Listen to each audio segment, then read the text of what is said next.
অরিন ঘোষ। আর আমার নাম প্রদীপ গাঙ্গুলি। আজকে আমরা একটা কবিতা আবৃত্তি করে শোনাব। কবিতার নাম গল্প বলা। আর কবি সুকুমার রায়। এক যে রাজা, থামনা দাদা, রাজা নয় সে, রাজপেয়ালা। তার যে মাতুল, মাতুল কিসে, সবাই জানে সে তার পিসে। তার ছিল এক ছাগল ছানা। ছাগলের কি বোঝায় না না? একদিন তার ছাদের পরে ছাদ কোথায়? টিনের ঘরে। বাগানের এক উড়ে মালি মালি নয়তো বেহের আলী। মনের সাথে গাইছে বেহ। থাকতো নয় বসন্ত রাত। ধৌলা বাবু খেচা খেচি। আচ্ছা বলো, চুপ করেছি।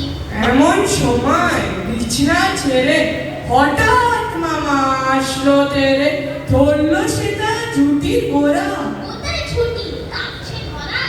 হোক না টেকো তোর তাতে কি, লক্ষ্মী ছাড়া মুখ দেখি।